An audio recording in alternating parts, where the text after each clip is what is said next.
Hi hi ఈరోజు చేయబోయే recipe వచ్చేసి టమాటా కర్రీ. స్టవ్ పైన గిన్నె పెట్టుకున్న తర్వాత ఆయిల్ వేసుకోవాలి సరిపడినంత. కొంచెం ఎక్కువ వేసుకుంటేనే బాగుంటుంది. ఆయిల్ కొంచెం హీట్ అయిన తర్వాత ఆనియన్స్ వేసుకొని వేపాలి.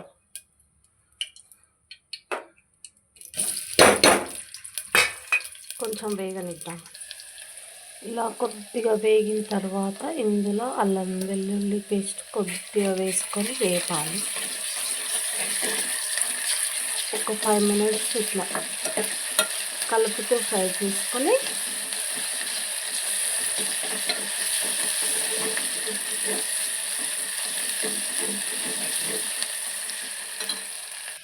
ఇందులో కొద్దిగా పసుపు చిటికెడంతా ఎక్కువ వేసుకుంటే కూర మొత్తం ఎల్లో కలర్ వచ్చేస్తుంది. మనం చేయబోయే కర్రీ టమాటా కర్రీ కాబట్టి పసుపు కొద్దిగానే వేసుకోవాలి.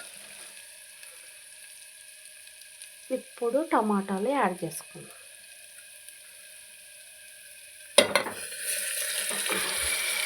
రెడ్గా ఉండే టమాటాలు తీసుకుంటేనే కర్రీ బాగా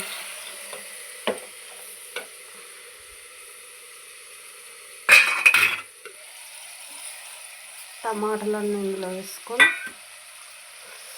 ఒక్కసారి అంతా కలిపి మూత పెట్టి కొద్దిసేపు మగ్గనిచ్చిన తర్వాత నెక్స్ట్ ప్రాసెస్ ఏంటో చూద్దాం.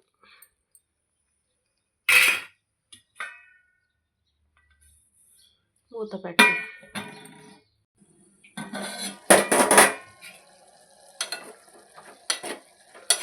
కొద్దిసేపు అయిన తర్వాత చూసిన తర్వాత కడిగి పెట్టుకున్న మేతి,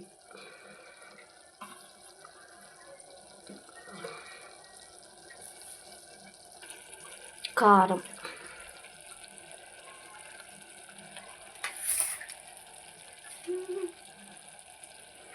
ఉప్పు,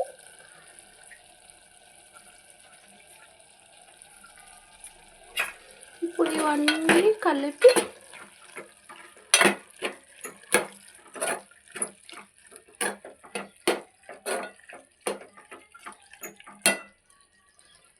మూత పెట్టి కొద్దిసేపు అయిన తర్వాత చూద్దాం.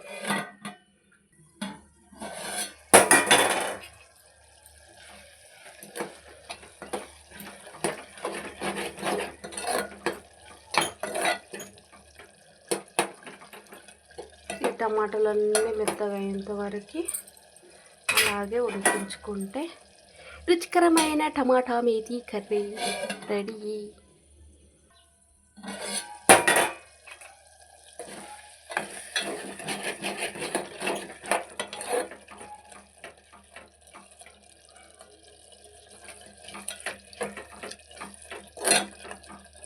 ఇలా మధ్య మధ్యలో చూస్తూ కలుపుకోవాలి.